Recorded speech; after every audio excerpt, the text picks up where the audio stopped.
चाट चाट चाट चाटिए राजा जी। चाट चाट चाट चाटिए राजा जी। Music by दीपक पटरिया।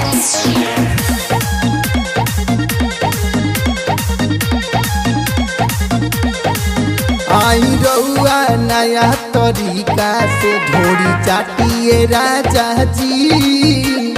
चाटिए राजा जी। आई रउआ नया तरीका से ढोरी चाटिए राजा जी। ढोरी के गहराई जनी ना पिए राजा जी। ढोरी के गहराई जनी ना पिए राजा जी। आई रउआ नया तरीका से ढोरी चाटिए राजा जी। आई रउआ नया तरीका से ढोरी चाटिए राजा जी। चाट चाट चाट चाटिए राजा जी।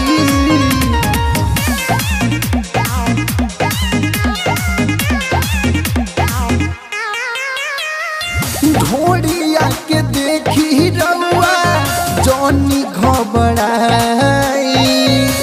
नमक लियाई के चिखाना बनाई। राजा सुना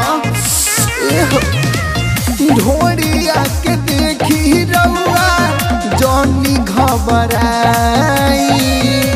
नमक लियाई के चिखाना बनाई। आई न तनिका सुघनाई राजा जी।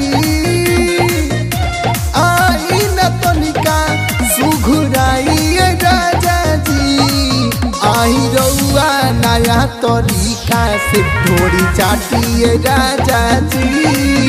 आई रउआ नया तरीका से ढोरी चाटिए राजा जी। चाट चाट चाट चाटिए राजा जी।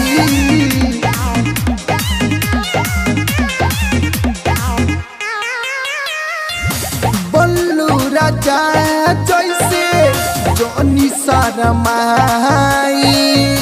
संदीप सुरीला जैसे चाट के देखाई।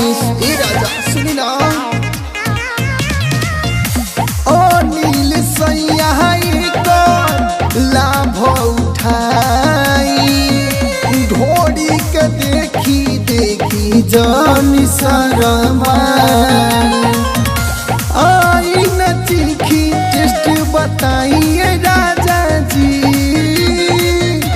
आई न तीखी टेस्ट बताइए राजा जी। आई रउआ नया तरीका से ढोरी चाटिए राजा जी। आई रउआ नया तरीका से ढोरी चाटिए राजा जी। सही चाटल जाला कट के मुँह ये देख लो पक मुँह ना।